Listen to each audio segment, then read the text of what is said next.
Hey man, What's going on? How we doing? doing good. Oh, it's ringing on my phone. Does it sound better on the computer if I answer you from my phone? It's usually the computer sounds better, but I mean, whatever's easier for you, man. These cell phones these days sound pretty good. I don't care either way. Does this sound all right? You're on the computer. Yeah, sounds pretty good. Sweet. Hey, what are the odds that you have a set of headphones sitting around you anywhere? Um, Headphones with a mic. Like just Apple iPhone headphones or whatever. I don't have any in here, but I could run grab some. That's usually the best bet. I mean, that really makes the audio sound good. Okay, let me go grab some real quick. Give me half a second. Okay.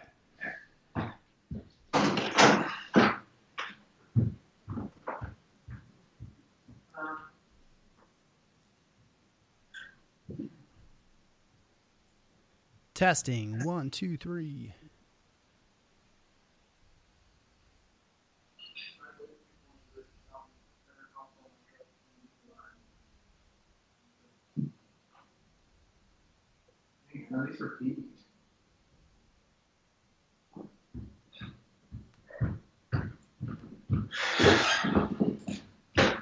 I've never plugged headphones into my computer.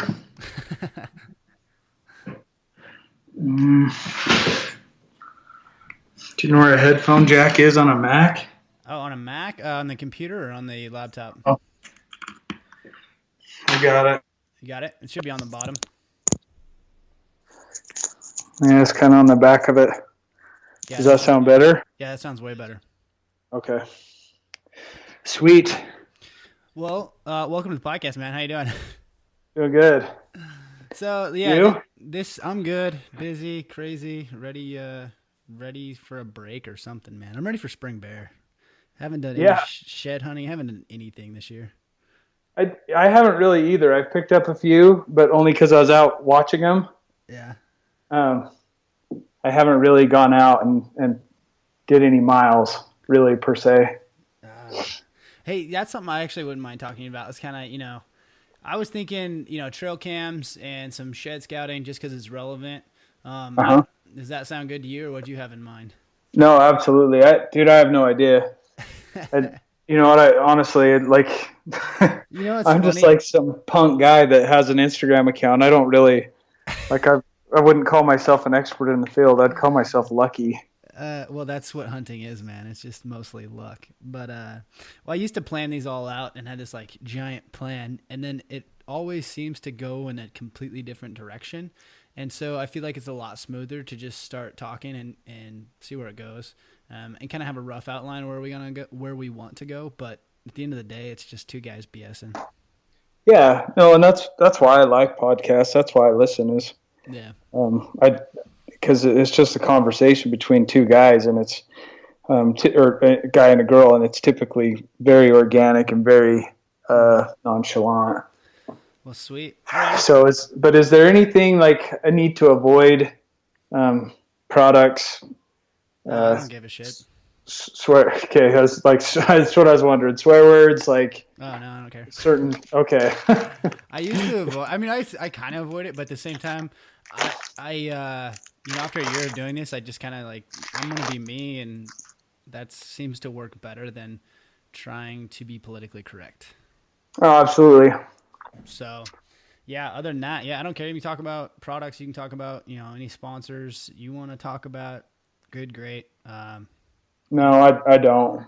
Okay. I don't want to plug anything. I just didn't want to step on any toes because I wasn't sure if you had them. No, I avoid sponsors. I don't know. That's a funny conversation that I have yet to master or even understand what my own thoughts are. It's a funny world with sponsors, man. And like, I don't know what to think of it all. No, I'm the same way. When it comes to, like I have a few that I do that I'll trade out just stuff like, like I get a bow, I'll do 4 or 5 posts. I'll hashtag what you need hashtagged. Other than that, like I'm not going to plug you forever for free. I'm not going to, it's just not my style. Yeah, I don't know. I don't like how this industry is so like you feel like it's a click and you have to jump from sponsor to sponsor and it's just not me, you know? Like if I don't I would rather be able to buy something 100% and be like I like this or I don't like this. And I don't want to have to feel obligated to tell you your product sucks or whatever the case may be, you know? No, absolutely. So it's an interesting world, but I don't know. So right now, I mean, I could care less. I mean, I love the First Light guys. I've known Kenton forever since, before I was, doing this or anything. And so I'll plug him here and there and whatnot, but that's about it. Okay. Well, good. Ground rules are set. Alrighty, let's jump into it. Okay.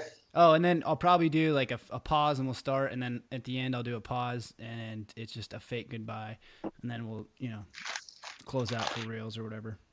Yeah, no, I'll just do my best to roll with it. Alrighty. Okay. Well, hey, Ryan, welcome to the podcast, man. How we doing?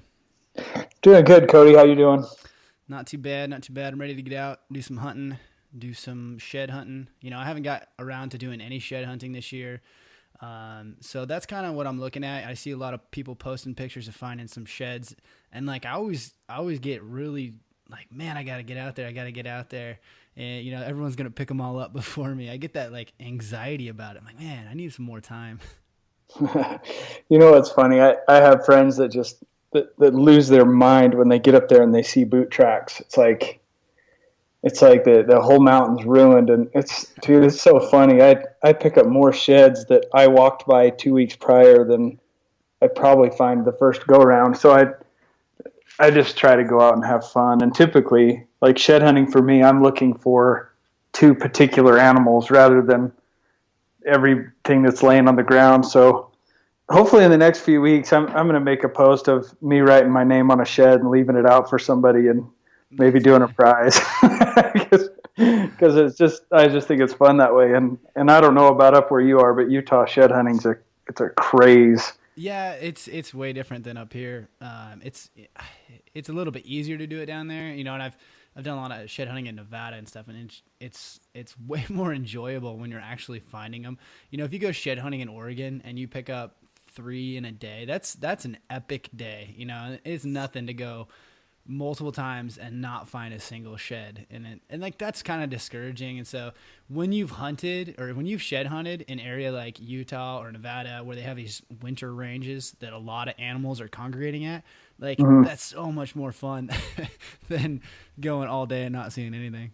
Oh, dude, back in the day, if you could find a south face that hadn't been touched, it was like an Easter egg hunt. It was so much fun. You could it was just picking up shed after shed, but I haven't had a year like that in at least 12 years.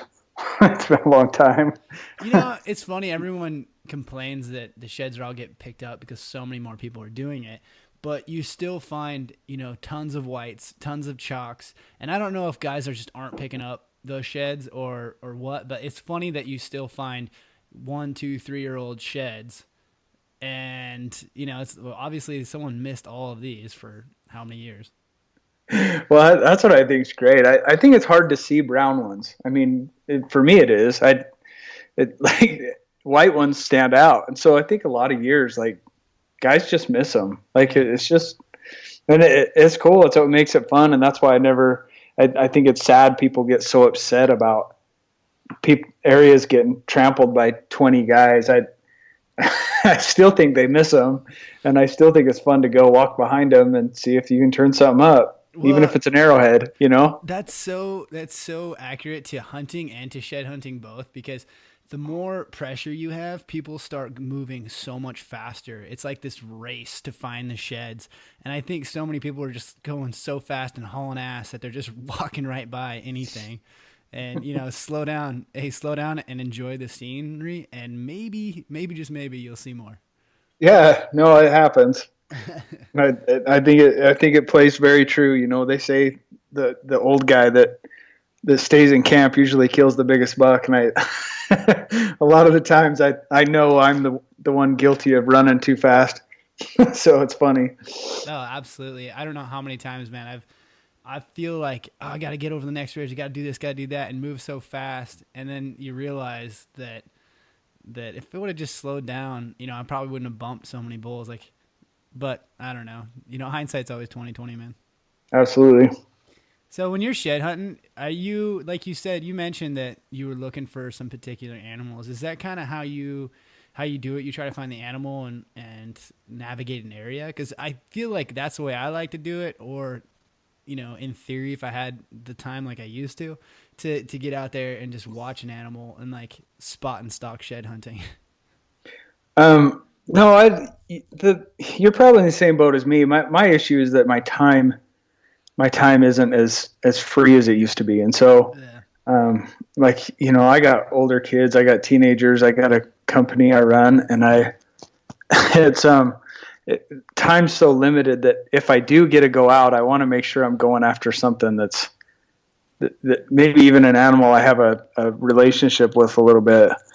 And so I'll focus on that area or that animal. And if I find other stuff, it's a bonus. I love it, but I don't have a lot of time to focus on finding 6 different groups of bachelor herds and staying on them. I just don't have that kind of time.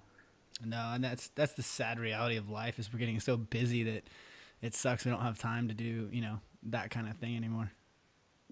No, and it's true. Those are the things that ground you, and they're the things that keep you sane. And I think we'd all be a lot happier if we were able to focus in on that and forcing ourselves to take part in stuff like that. But hey, life is what it is, and you just manage every decision the best you can. Yeah, it's funny because I always joke that the only reason I work is to go elk hunting. So the fact that I have to work to not go elk hunt, or I can't go elk hunting because I have to work, it's ridiculous. It's like, wait a minute, the whole point of working is so I can go elk hunting. Now I'm losing my mind. Working in September definitely is hard. Like, there's no doubt about that. Yeah. So when you're scouting or you're looking for sheds off particular bulls, how much does that weigh into scouting, and how much of that is just out of curiosity or passion for a certain animal? Like, is there a usefulness to tracking that animal more and spending more time around that animal? No, not necessarily. Utah's a funny place. Where I guide specifically here, I hunt in other places. I'll go to Colorado, and I do a lot of whitetail hunting. That's kind of my weak spot. But elk hunting in Utah in particular, it's such a hard place to get a tag. And Arizona's the same, and maybe even a little more difficult. And what's sad about that is they're the only 2 places, maybe 2 of 4, that you might actually have the chance of tipping over a 400-inch bull. Whereas like mule deer, there's 14 states and 3 countries. You can kill a 200-inch buck, but that 400-inch bull is really rare. But that's what makes it's so hard here. And the whole reason I guide is because it's the only opportunity I have to go after the giants. And that's why I shed hunt like I do, and that's why I hunt like I do, is because it allows me to go for that older age class, and it allows me the opportunity to focus on harvesting what I think hunting should be, and that's taking the animal that needs to be taken out at that time. Whereas it's hard for me to I don't know how to say this without stepping on my own feet, but killing younger age class animals is not really in my taste, like my genetics, maybe.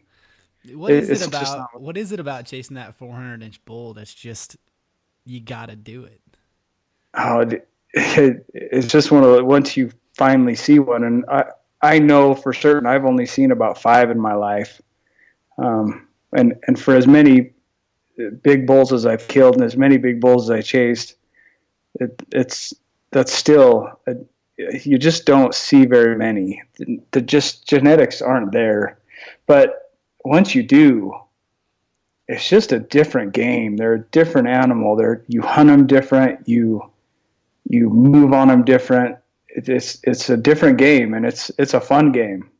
And that's what I enjoy about what I do, and having the ability to hunt where I do, because their genetics are there. Now, That's why I sucked in. you've taken or had a client take a 400 class bull in the past, right? Yeah. So tell me a little bit about that, and like how long were you chasing that bull, and tell us about kind of the story behind that bull. That's that's funny, because it's one of my favorite stories to tell, and it's because and the reason why is because it's so definitive of how we hunt here in this state. I found the bull. We found him in the summer, somewhere around July. I didn't think he was that big. I knew he would break 390. He's a giant bull. He just had a huge back end and really wide, and just everything you'd want out of a bull elk. Seemed like he was a 7x9. This was 2008. Then we kind of lost him. I knew he was still in the same area, because they don't really leave this spot. I had a lady that was a client who I didn't mind. She worked really hard. She showed up with a 400-inch bull mentality, which, coming from a standpoint, not very many people have that mentality. They come in wanting to. What do you mean by that? What do you mean by a 400-inch mentality? Well, a 400-inch bull, any trophy hunting, is physically draining. Having the ability to pass a 350 bull, a 360 bull, or multiple. My guy 2014, he passed 20 bulls over 360, in that 350, 360 range, before he finally tipped over a 390. That's a 400-inch mentality. Mm-hmm. And she came to the table with it, just ready to play. First day, we got on a really big bull, really fast. Got right on top of him. She elected to, she asked me what he scored. She had told me previously she'd killed a 380 bull, and she was going for 400. When I told her it was only a 370 bull, she passed. I had my camera guy at the time. I think I was working for Christensen Arms. I had my camera guy run up and film him some more. Well, when we got back to camp and started going through film, I decided he was a lot bigger than what I thought. We had a couple other guides look him over, and we all agreed that he was a bit bigger than 370. So we pursued that same bull for 2 more days. I finally made a move and got in front of him, and she killed him. And it was a great experience for what it is. I've guided quite a few women, and I actually enjoy hunting with them a lot more, because it is a lot more emotional, and most of the time it's a little more solemn and reverent, so to speak. She was very grateful until it came time to pull a tape. And he was on the ground, and she said, how big is he? And I said, he's a 370 bull. He just is. And she wasn't happy about it. In fact, on the hike out, she hardly talked to me. We got back to camp. She said, I'm driving home. I'll be back tomorrow at noon to pick him up. Like, she wanted no part in the packing of him out. She hardly left a tip, and she bailed. And he was in a pretty bad spot. I called up these horsemen that we had up the mountain from us, see if they were free and could give me a hand getting him out. And they obliged. We got up there early the next morning, took care of the animal. The horseman showed up just in time to throw the quarters on. One of the horsemen, I noticed, had a pretty big gun on his saddlebag. I said, man, that's a lot of heat to be packing for bears and cougars. And he said, no, I have an elk tag.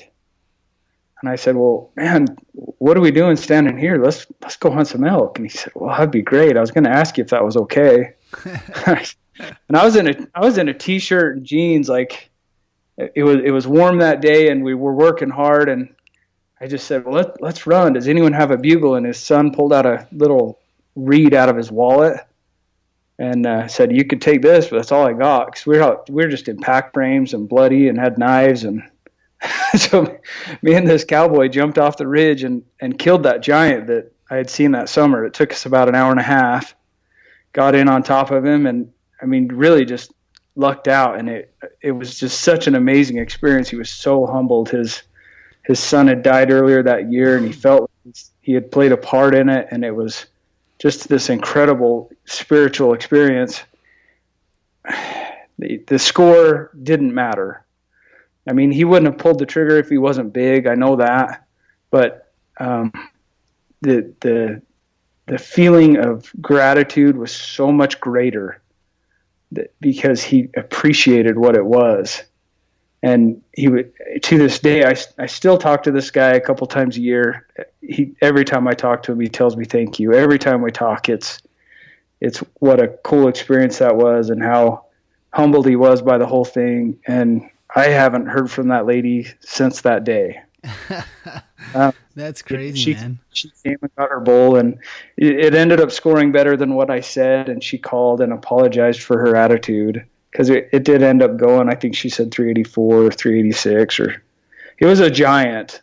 Like, yeah, no reason to be upset. A 370 is a giant. A 350 to me is a huge bull, but to this lady, it was all about the number. Whereas the other guy, it was all about the experience, and it was amazing. No, that's so cool that it happened in that order, in that way. That's amazing. And to kill two bulls of that caliber within 24 hours is, that, to me, that'll be one of my greatest accomplishments. Yeah, no kidding. So had you seen that 400 bull down in that hole like that week, or you kind of knew he was there, or was that just sheer luck? No, we had seen him 2 days before the hunt again, so I knew he was still in there. I didn't know the lady's bull was in there. That bull had showed up out of nowhere. And so when he did show up, it was like, and wow, that bull had a bugle like I've never heard even to this day. Really? It was incredible. So what was your strategy on the 400 class bull that day? I mean, no camo, no nothing, just run and gun.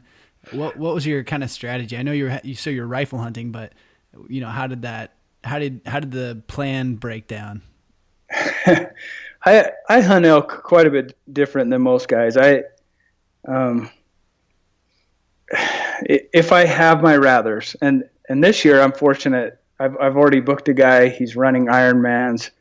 He's only 33 years old, so he's got, he's 7 years younger than me. So I'm really excited about this guy, because my experience with elk, rutting elk, is that it's a run and gun wind game. Very rare do I bugle. I never cow call, almost never, unless it's an emergency.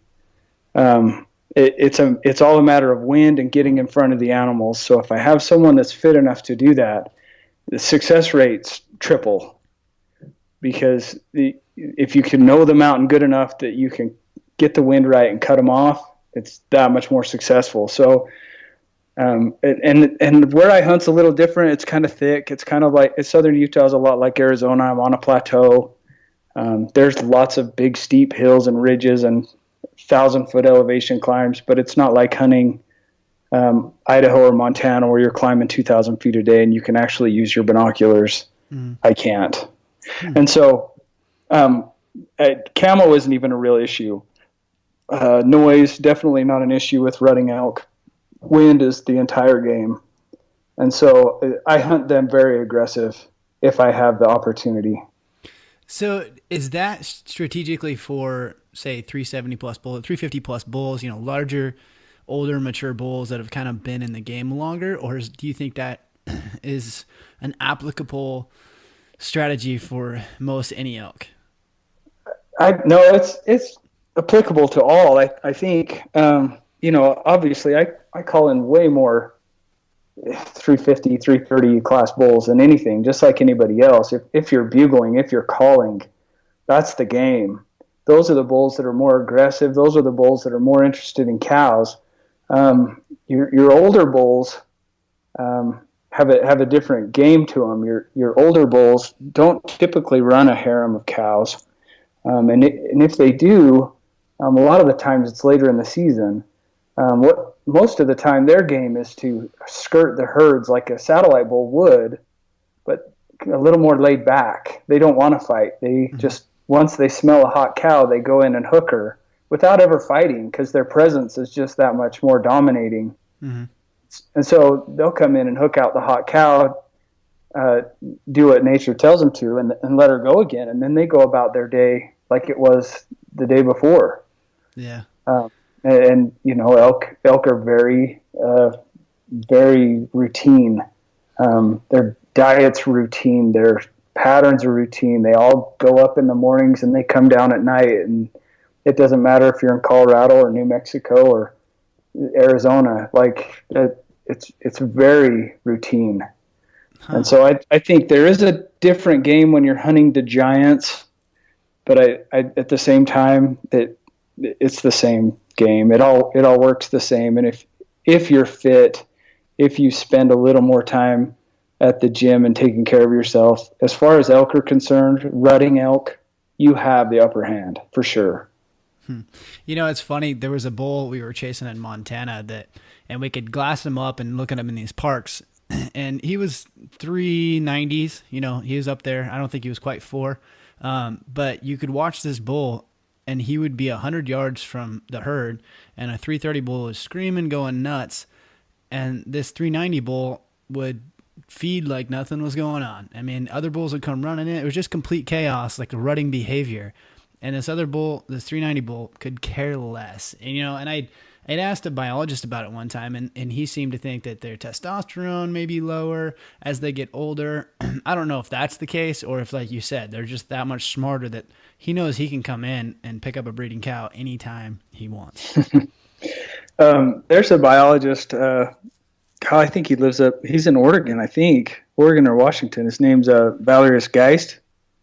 He has a book, and in one of his sections, he talks about mule deer and elk, the older age class, and he calls them shirkers. Shirkers, huh? And what he says is that's how they get so big, is the fact that they never, whether they really got their butt kicked when they were young, or they never had the drive, they don't rut ever in their lives, like most of their counterparts do. And what that does for them is they don't burn as much fat. They're not fighting. They're not working. They're not running. They just they're just there. And what that does is makes the winters easier on them, because they have a better fat content, because they haven't run themselves ragged, and the next year it does that much better for them. And that 6-year-old bull is going to look a lot better than another 6-year-old bull, or an 8-year-old bull, or 10-year-old bull if they ever get that old. Mm-hmm. But that's what he calls them. He's given them a name, and I've seen it time and time again in southern Utah. I mean, even desert bulls. I've seen desert bulls September 20th out in the middle of the flats by themselves, just content, like no desire to come up in the high country and pull cows. They got acorns, and they got the PJs to feed off, and they're just content down there. Huh. It makes it very tough to hunt those bulls, because I know there's a bull I was chasing in Idaho for a few years. Well, I guess technically still chasing because he's still alive. But he's the same way. I could tell a difference. He's a very deep growl, but almost never would bugle in the daylight. And he would come in to the herd in the night, but he would never be there in the daylight, and never really speak in the daylight. And so it makes him, in Idaho, makes him almost impossible to kill, because he's back in the brush country before you even have a chance, and he will not say a peep afterwards. So how do you go about chasing these old monarchs that just don't play the game as well? It's always easier to chase that bull that's just screaming every 10 seconds, because he's going to give you his location all the time, and you can move in front of him whether you call or not. So how do you adjust your tactics to these older, wiser ones? Well, and that's why I think I'm somewhat successful where I hunt. I've run enough trail cameras for so many years on these units down in southern Utah that I kind of know where they're running to. They have a pattern. They have a migration route. They have, and just over years and years and years of running these cameras, I kind of have a pretty good idea of where they're going to be in July and where they're going to be in September and where they're going to be in October. And even if they're not bugling, especially if I have a history with that animal, I have a pretty good idea which way he's going. And I'm still shocked a lot of the time anyway. Elk hunting's all luck. I don't care who you are. It's all timing. I think I heard Remy Warren on your podcast say it, like elk hunting is timing. It is simply timing. It's a matter of being in the right place with the wind going the right direction at that moment. Otherwise the game isn't played.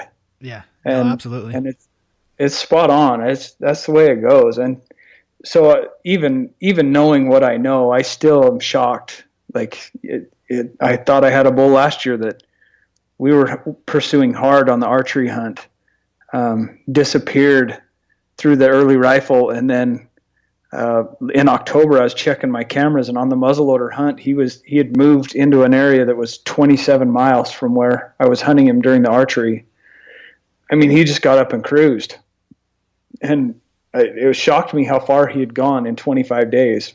Wow. But there he was, and he was alive, and I've been trying to find him all winter with no luck. He's alive down there somewhere. Now, you run an entire mass of game cameras. Does this kind of stem from your whitetail background and the tactics used for whitetail hunting? You know what's funny? I tell this to a lot of people. Whitetails and elk, as far as their rutting behavior, is almost spot on the same. Really? Yes. Like they go through a period of they're in their bachelor herds. They like being together. They feel comfortable together. All of a sudden, they come into this little, like, they start rubbing. They start getting a little more aggressive. They split up, and then they start cruising. And as far as elk goes, this is a hard time to hunt them because where elk roam are so much bigger. But as far as whitetails go, I feel like I have a better opportunity in that pre-rut than I do while they're rutting because I'm seeing more movement. Mm-hmm. They're cruising a little more. They're out a little bit more. They're expanding their territory a little more. And I feel like it exposes a weakness on whitetails. But then once the rut kicks in, it's the same thing. They're just stupid. They just do stupid stuff. They walk across roads. They lay down under your tree stand. They lay out in the middle of the open of the day, and then as it gets progressively later in that post rut area, that's when they've pulled their herds away from they get tired of fighting, mm-hmm. and they'll get in a pocket and they'll stay there. And so whitetails, again, that's another time to capitalize. If you know where those pockets are, you found a spot or have a stand on a little pocket, that's a great thing. And elk are the same way. That's why our muzzleloader season in Utah is so effective, is because there's certain parts of the mountain that they rut routinely in. And once you've learned those couple spots, I mean, you can routinely go in there and find bulls, whether they're big bulls or what you're looking for. That's a different matter. Yeah. But their rutting patterns are really similar, and I think that's why I like both of them so much. Whereas mule deer is an entire mental game. It's patience all the way through. There's no aggressive hunting to them. I have my hats off to mule deer guys. I wish I was one of them. I've killed a few nice mule deer, but not in the caliber that some guys do. That's funny coming from a whitetail guy, because I feel like the mental game is by far harder in the whitetail hunting. Just sitting in a tree stand so much seems way harder to me than glassing, I guess. Well, it is, and it's not. The reason why is because you're completely at the mercy of them making a mistake. Mm-hmm. As far as whitetails go, you're stuck in a tree. Like, you can't draw till their head goes down. You can't. They have to take a certain line, or they have to come the wind the right direction. It's all on them, and it's all Darwinism to a point. Mm-hmm. Mule deer, you do have some options. You can get on top of them if the wind's still blowing up. You can wait him out 4 or 5 hours There's options. It's a little bit there. It's a mental game, but there's still options. Whereas whitetail, I feel like you're at the mercy of the tree, and that's why I think I enjoy it with my buddies so much, is because we could just go down and have fun. Yeah. There's no competition. There's no, this guy's a better hunter than I am, even though all my buddies probably are better hunters than me. But there's none of that, because it's all a matter of being in the right tree with the wind blowing the right way. That's all there is to it. Now, there's certain hunts to me that are fun for different aspects, and like, you know, rifle hunting for elk and just going on those hunts and being around friends. You know, a lot of guys love whitetail camps and things like that, and it just adds a whole nother element. I feel like, to me, elk hunting is very much just me, you know, and it's this battle that I have on the mountain, and it's me time. Whereas, you know, to pick up a rifle, or, you know, to go, if I was going to go on a deer camp or something like that, it just has a whole different feel to it. And like you said, it's just fun with friends, and it's a whole different animal, really. Mm-hmm. But, well, I think that every hunting experience is very different to each person. Like you said, like each camp's different, and each species is different, and I mean, you can be hunting the same basin, you know, for 3 separate months, but each month it's different. True. You know, you could be hunting the same animal, and it's a very different hunt. But I tend to, you know, I used to hunt a lot by myself. I appreciated the time to think, and I still do, to get out there and play a one-on-one game with these animals. But anymore, I really enjoy the relationships you build, trying to make decisions together, trying to outwit the animal that really isn't that smart, but instinctively he's way better than you because you're on his terms. Yeah, it's the home court advantage, man. Yeah, it's a fun game to play with other people, and so that's really probably my favorite part of guiding, is having the ability to just be there and be the person that says, well, I know the mountain good enough that he's probably going to run this way, but which way we want to approach it is up to you as much as me. So let's think about our options. Yeah. And you kind of build relationships, and it ties the event to both of you. It makes it that much more memorable. Oh, absolutely. And, you know, in guiding, you get to meet some awesome people and go through relationships that, you know, you wouldn't have had otherwise. And so you kind of build that camaraderie with, you know, complete strangers for sometimes. It's amazing. It's amazing the fellowship that gets built in something, in a blood sport. Yeah. In something, you know, we're taking an animal's life, and it's a reverent and humbling experience, but at the same time, the fellowship you're creating with a complete stranger, it's an amazing thing. I wish more people had the ability to take part in that, or had the open mind to see it. Oh, you know, I always say this too, and it's like some of these people, and it seems to be, I don't know if it's getting worse or if I'm just becoming more keen to it, but the anti-hunters and these people, they have no idea. Like, I just want to be like, come with me. Like, you don't have to do anything. Just understand what is happening before you judge. Like, come to the mountain for a week with me. Go on a tough hunt. Like, all the emotions that you go through, the life lessons that you learn, and the ups, the downs, like, you have no idea how much bigger it is than me killing an animal and putting its head on the wall. Like, no idea. No, it's insane. It just seems like it's been really bad lately, like worse than it ever has. But at the same time, I feel like it's something we're kind of growing through as a hunting community. I think it's going to get better. I don't understand what goes on in people's heads. These are wild animals. They don't die in hospital beds. They're not surrounded by their family and people they care about. They die 3 ways. They die by a hunter. They die by starvation, whether it's from their teeth being ground down, or they get stuck under a tree, or lodged in the ground or something, or they get killed by, and this is more often than not, they get killed by a predator. Mm-hmm. That beautiful wolf everyone loves so much, or that that cougar that's so pretty, or the bears that everyone's so fond to protect, that how many, fawns they kill a year. Who really knows? Yeah. But it's amazing to me that people have so much compassion for something they know nothing about. This animal they've given a human trait to, that it's really, I wouldn't say like, it doesn't make me angry, but it makes me feel bad that they're missing out on that. You know what I think it is, man? I think that as hunting becomes more integrated with, I hate to say like, average people, and we are moving out, and I think this whole trend towards eating organic and eating things is bringing this whole hunting world to the masses, so to speak. Well, that's going to come with a lot of disruption as well. So the more people that find out about it, also that goes good and bad. And so I think you have a lot of people that, it wouldn't have been in their realm, and you have a couple different reasons. You have, social media makes it easier for anybody to be a keyboard junkie and say whatever they want.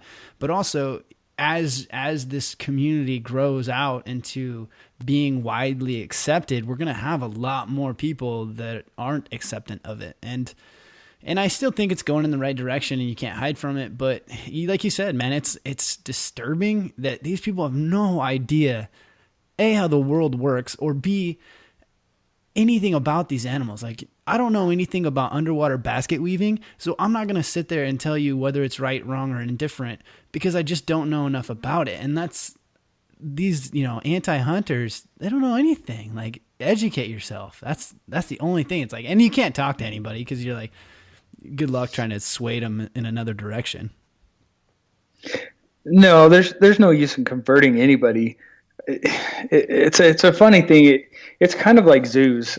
How long have we had zoos in America? I mean, decades and decades of zoos, and whether it's right or wrong, people have somehow come to terms with accepting it. Yeah. In the same sense, like, here we are living in a zoo. We're fed our own food. We don't kill our own meat. We don't grow our own vegetables. We're kind of living in a zoo in these beehives, and people don't accept what life is and taking part of life and accepting death. And it's a crazy cycle that people condemn us for their own actions. But I do think I do see a lot more people being more accepting of it, even though we see a lot of hate socially, like online and social media. I really think it's opening the eyes to a lot of people to be more accepting of what hunters do, especially when, like, we can take time to show them what we do with the meat and how we process it. And I think people, once they see how much we respect the animals that we pursue, and be a little more reverent of other people's feelings, I think a lot of people come to terms with it. Yeah, I think you're right. I think I would just say never underestimate the masses. And you see already that you have these groups of people that can do such damage, and blasting their message and hate and cluelessness, I guess, for lack of a better term. But I do see it hopefully getting better. I don't know. What do you think? You think it's getting better or has the potential to get better? I think the potential's there. I don't know if it's gotten better, really. I like seeing guys like Joe Rogan out there.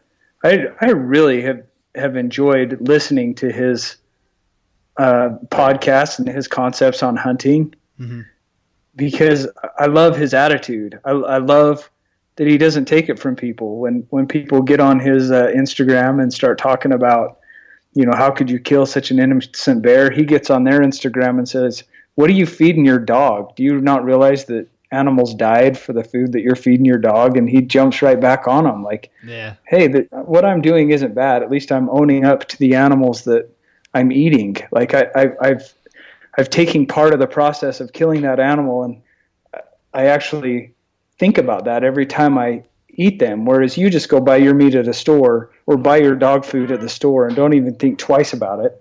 Yeah.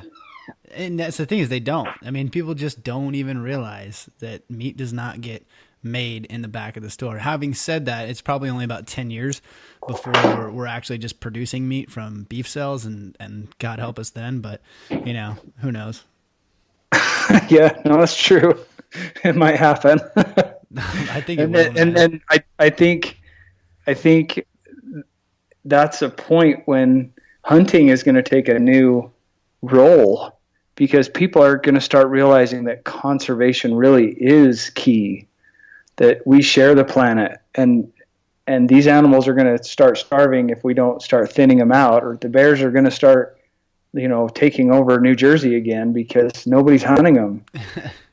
and that's the point when people will start accepting hunting a little more, because it's different. Because I don't know. I think that's optimistic, man. You think these people are going to just up and agree with us? I don't know. Maybe it is. Maybe I am kind of romantic sometimes. Oh, yeah. It's hopeful optimism, man. Keep it up. Well, I got to ask you something. I don't know. This kind of came to my mind. And I don't know if you want to talk about it because we didn't talk about it first, but what's your thoughts on the Hunt Expo stuff going on? I mean, you're a local. I got to ask the local guy what's going on down there. You know what? I wish I knew. From what I understand, and I hate going into it because I don't know enough of the nitty gritty stuff, but it sounds to me like the SFW has taken a big part, and they've made a big role of trying to generate money by selling tags and by giving tags away and kind of bringing the hunting community together, which is great. What people are upset about is it's not really clean as to where the money all goes. Like it's just not an open book, and people are upset about it. And it sounds to me like the RMEF tried to get involved this year, and they put together some kind of bid to be involved and try to give more money back to the state rather than keeping it within the organization of the SFW. But from what I understand, the proposal was a little late and it wasn't complete. So people are upset because everyone wants to be involved, and this is where I fail big time because I'm not involved in either organization.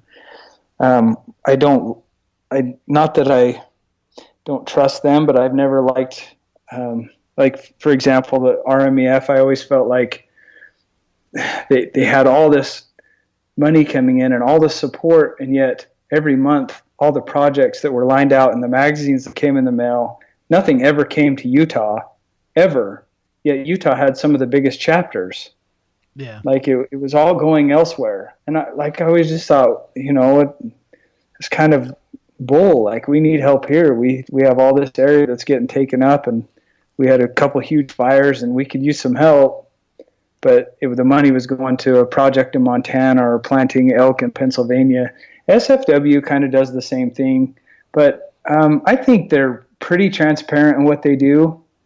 But there are some loopholes that, and I do worry about. There's one issue that really bothers me about this Hunt Expo, and it's the fact that there are a couple key individuals that contribute a lot of money to the SFW and the DWR. I'm not saying they don't deserve the tags they get, but they are pulling tags from the public and giving it to them. Mm-hmm. And they're writing that they drew them in the lottery. And I don't see why they've drawn 3 or 4 consecutive tags on our premier units. And it's bothersome. It is bothersome, and I can see both sides. Well, I shouldn't say I can see both sides of it. I can see both sides of it in that I understand why we have the ability to, auction some of these tags off. I do think everyone should get a fair shot at said tags, and it's a little fishy to me that people get tags every year. But you know what? At the end of the day, what I don't like is when the money is not going where it should be, or it's not up to the right person, or there's other agendas involved. And I think that's what we're seeing is big money and politics meeting some shady things. And I don't know, like you said, I don't know everything that happened with RMEF and whether or not their proposal was 100%. And I understand why people are mad, but at the same time, there's a lot of money getting moved around, and I think it's important that we understand, and it should be open to the public on where that money is going and what it's being used for. If these are public tags that are getting used for conservation and it brings in, say, $1 million hypothetically, then great, but I want to see 99% of that money at least going towards projects that the public wants to, have happen, or keeping public lands and things like these that I think are important. That I don't know if SFW has the best interest, or has the public's best interest in mind, is all I'm concerned about. So I was just kind of curious, from a local guy. I think me and you are all in the same boat. As far like what you said is exactly the way everyone else feels. I wish there was a little more transparency. I wish they'd answer a few questions straight out rather than, they've delivered these, announcements like saying this is why we chose this and this is what we did. The division put out a big one, and there was loopholes in everything. It was, we put the money here, and then at the last of the sentence it says, and personnel. And what does that mean? Yeah. No one understands. When you have if you're saying personnel, is that a chairman? Is that a contributor? Like, where did that money go? Personnel, what does that mean? Or did it go to officers? Like, did you bonus some of our officers who are out there trying to catch poachers? Great. People would be happy about that, but everyone wants transparency, and I don't know that it's going to happen. If it did and it didn't come clean, I think it would, the expo would fail. But I think there's a lot of good that comes out of it, and I hate being the pessimist that says, that they're stealing from everybody and it's making things bad. I think in the bottom line, it's good for hunting. I just wish we could all get on the same boat and have some transparency and kind of move forward as a group, and not divided as political parties like Republicans and Democrats. We should all be on the same page. And that being said, if they were really making a difference, one of the biggest problems we're having here in Utah right now is fighting the cattle association. The cattlemen are fighting for grazing rights and increasing the free-ranging beef. Good or bad, whether it's drove by greed or demand, it's cutting into our elk herds. It's ruined our deer herds out west. And my answer to, when I talked to the head of the Mule Deer Foundation about this, I said, why are you guys not standing up for sportsmen? Why are you not buying up the grazing rights? You can buy grazing rights for $1.86 per head on the cattle. Mm-hmm. Buy out 1,000 of them. Show the cattlemen that the sportsmen really are involved in what they're doing, and they need to rely on us as much as we do the animals. And I just don't see anyone really putting forth the step. They're looking for animals and they're trying to protect wintering habitat, but they're not fighting the political parties that are really bringing us down. Exactly. And that's what I would like to see. Yeah, and that's, I think, where SFW is kind of failing in that aspect, is that they're not really, if you look at what their interests are, I don't feel like they're in line with, the average Joe. And, I get that you have to have a happy medium between everyone, and I think political lines aside, you have to look at every situation and say, what is the common sense to this entire situation, and not, what should I do, or what's the political, and maybe that's, unrealistic of me to think, and, maybe we're all doomed, but, it's hopeful optimism, man. It's like any political stance, everyone's worried about, you go too far on one side, you offend this group of people, you go too far on the other and you're offending these people. So no one wants to be transparent in what they want. Right. Yeah. It's a hard line to draw on. I don't know. I wish as sportsmen somehow we could all come up with a constitution that would fit the bill for all of us. I don't know if it's possible. The cougars are always going to want more cougars, and the deer hunters are going to always want more deer. Mm-hmm. But it's a tough line for divisions to walk, and I understand where the confusion and the frustration is, but it's hard to want to jump in the middle of it. Yeah. When, all we really want to do, any of us, is pursue the game that we love to do. I'm an elk guy. One of my best friends is a cat guy. He loves cougars. He's all about it. And, yeah. and I don't understand it. Chasing them every now and then is fun, but that's not my passion. Yep. Yeah. So. Yeah, no, I'm in the same boat, and I understand. I got one of my best friends is a huge hound guy. That's his thing, and that's awesome. And you have to always respect that other sportsmen, even cattlemen, they all have their own interests, and so like working together as a team has got to be the middle ground, and you have to respect that. Well, appreciate it, man. Thanks for chatting with us and sharing the info. We didn't even get to half of the stuff we talking about, so I guess I'll have to have you on for a part 2. Oh, I'm down anytime. That'd be fun.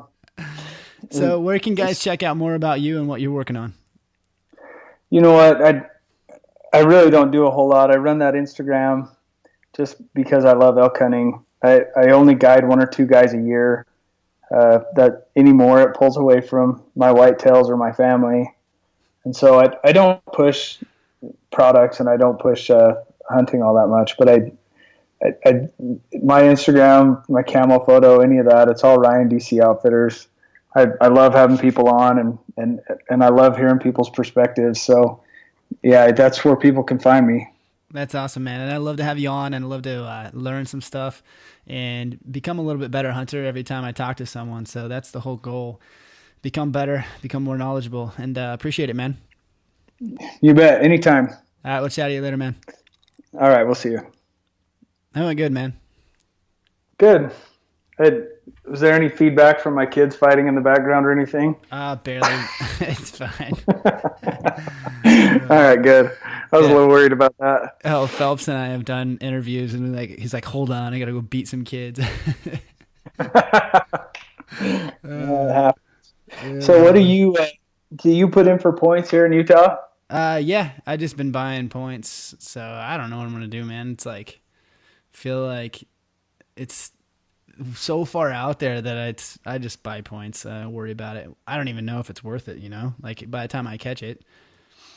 Well, if you play the game by statistics, yeah, you'll never draw a tag. So if what I tell everyone that puts in from out of state. I mean, you're looking at 20 years before you draw. Yeah. Make sure you're putting in every year. Don't just buy points. Oh. Because in all honesty, if you look at the draw odds, the guys who are drawing the tags typically only have 3 points, 7 points, whatever it is. So make sure you're putting in because then you do have a chance. No, it makes sense. And that's how I am in Nevada. It's like, you definitely have a chance there, so you might as well put in. Yeah. I don't know. Like I kind of just been putting in for points in all these states because that's what you're supposed to do. But at the same time, I'm getting to the point in life where it's like, man, I want to just be able to go I want to go to Wyoming every other year or, go to the same place every couple of years versus like going to Arizona, going to Utah, going to Colorado, just bouncing all over. I feel like every time I go somewhere, if I could do it one more time, I'd be 10 times better. So if I just stuck to a pretty good unit in Montana or Wyoming or, wherever I can get every couple of years, I think I'd be better off, but I don't know. Well, and you're right. Like that's how you master it. Mm-hmm. Like the more you can consecutively go back, the more you can go after that bull that's been eluding you, like your Idaho bull, right? Yeah, exactly. But odds are you won't kill a 400-inch bull in Idaho. True. It's only happened 2 or 3 times ever. Montana's what, 12? Okay, but what are the statistics from Utah? Guys unguided that have killed a 400-inch bull in Utah. It's probably 50-50. Oh, really? Uh-huh. The funny thing is most of those big bulls, so, you got, for a while, Doyle Moss took probably 10 of the 2,400 inches that would come off every year because we had a good run for 7 or 8 years, and then 2 or 3 others. Any more right now, more 400-inch bulls get killed by the average Joe than come from guides right now. Do you think that's pure luck? I think it's a little bit of both. I think it's guys that have hunted these areas with their dad, and they spike elk hunt in there, and they just get lucky. Like that Iceman bull that was killed 2 years ago. That was a 440-inch bull. Mm-hmm. That girl had never been down there ever. Her husband hunted that area with his dad. I watched that bull almost all summer. He disappeared. They drove down second day, shot him off the side of the road. Yeah. I think playing the genetics game is better than playing the statistics game. Yeah, that's true.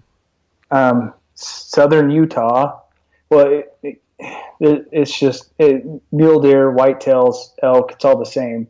The more north you go, typically the more mass and more compact the animals are. You can go to Calgary. To kill a 340-inch bull in Calgary is almost unheard of, because they're so massive and they're so tight-horned. They're the same species. It's a Rocky Mountain elk. Yeah.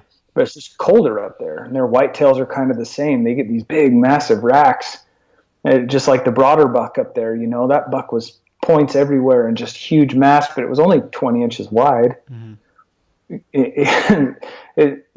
And then you come south, and Arizona and southern Utah is famous for those long tined willowy horn bulls, that just get ridiculously big.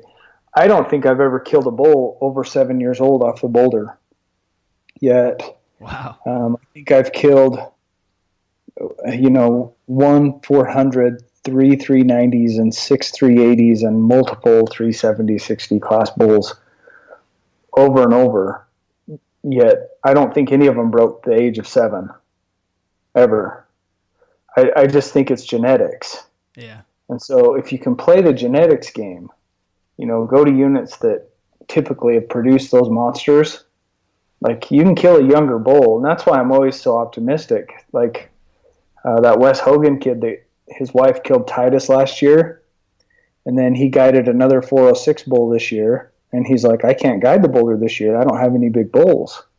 And I'm going, Wes, that's where you're wrong. I realize this is only your 3rd year, but I'm telling you, like those 5-year-old bulls we had last year that were 340s, they're 390s this year. Wow. Like you just relax. Like they sprout up. In fact, Titus, the year before, he was 414 when they killed him. The year before, he was only 347. Wow. That's a growth spurt, man. Yeah, and I that's my whole point. Play the genetics game. Don't play the statistics. That's good advice. We were talking about how, a lot of those bulls get killed at random. It's funny because there's a bull in Unit 13 in New Mexico. It's right there at the 400 mark. And a lot of guys chasing him. And, Dan Evans was down there. Carters were down there looking for him. And some random schmo, just walked in and happened to stick that bull, and it's like, man, what are the odds? I want to be that guy. Right? I want to be that guy. Yeah. Ryan Hatch had one like that. He had a buck that he'd been watching on the strip for multiple years, had 3 or 4 years of sheds off him. He was a 260-inch buck. Just some random guy from Utah killed him. Ryan called him for a story and wanted to see the deer. The guy said, well, yeah, come see him. He's just sitting in my garage. And he's like, well, what's the story? He goes, there wasn't. I was hungover. I got up about 9 in the morning. I was driving down the road. I had a Twinkie in my mouth. And that buck walked across the road, and I jumped out and shot him. Oh, my God. And Ryan was just destroyed by it. It just bothered him so bad. And I'm at the opposite end of the spectrum going, man, just once, I want that to be me. Does it bug you when bulls you've been chasing get killed? No. I learned a long time ago it's just part of the game. And that's all it is. It's just a game. I've had a lot of big elk killed right out from under me. And yeah, when in my 20s, I was a little more aggressive and I was a little more upset by it. But anymore, I'm just as happy to go pat the guy in the back and help him quarter it up and get out of there. Yeah. I think the older I get, the more that, sinks in. Like it used to drive me nuts. Some random schmo would kill it. You're like, God, I put so much work into this, but now it's like, that's the way it goes, I guess, it happens. No, me and Times Up guys run the same mountain. Our cameras are stacked on top of each other. Like we run the same area. Last year, there was a bull I've been chasing for 4 or 5 years. He looks really young, really thin horned, only a 350 or 360 frame, but he had 18-inch double swords like coming off his G4s, and then another split on one of them that was 9 inches, and it kicked him into the 390 mark. And the Times Up boys kind of got upset at when I was hunting him. They're like, hey, you got to let him grow. He's going to be a monster. And I'm going, you guys don't know what you're talking about. I've been hunting this bull 4 years. He's 7 or 8 years old. And they're going, no way. Look how there's no mass to him. And I'm going, dude, here's a picture of him in 05. He's here's a picture of him in 07. Like, no, he's old. Yeah. And what's funny is I went after him opening day. I went high, trying to get away from the road. Kid shot him on the side of the road, 230 yards. And what's funny is I knew the kid. So I called him. I'm like, dude, is that your truck? And he goes, yeah, I just killed a bull. Come see it. And I'm like, no, I'm good. Because I knew what he killed. I just, and the funny thing is he would have been happy shooting a 330 bull. Yeah. He wasn't looking for the biggest bull on Monster Mountain. He was just going to have fun. And I was just as happy seeing him kill it as I would have my guy. Yeah. No, that's important, man. My guy still killed a nice bull. It wasn't, I think he was only 370. Yeah, but you probably don't want your client to see that. I feel like he would get more upset. Oh, yeah, for sure. In fact, my guy in 2014, we went into the Hogan's camp, 3rd day of the hunt, and they were hauling Titus into camp as we got there. And he was sick about it. Yeah. It's funny. If hunting with people, like they hear the shots or whatever, and they just get so mad. You're like, it's fine. It's the part of the game. Like, other people are going to get stuff, My sister's like that. She just started hunting, and so like we were up rifle hunting, and she's like, shots are going off, and she's just like beside herself. It's like, no, this is the game. Like, yeah, people are gonna get stuff. Why is that not me? Now we got to run to where we think they're running to, and see if we can get ahead of what they missed. Yeah, because chances are they didn't shoot anything. They just shot at them. Yeah. Yeah. Well, cool, man. Cool. Well, thanks for jumping on. I had a blast. Actually, I would love to do another one because I was going to ask all about cameras and setups and all that jazz. But let's do it again, man. That was fun. Yeah, let's do a camera one like in July when everyone's getting out and getting them all set up. And yeah. We'll sit and talk about placement and baits and everything else. Yeah, because that'll be timely. And people want to hear timely information. So, yeah, sounds good, man. All right, dude. All right, we'll chat to you later, man. All right, thanks. See ya.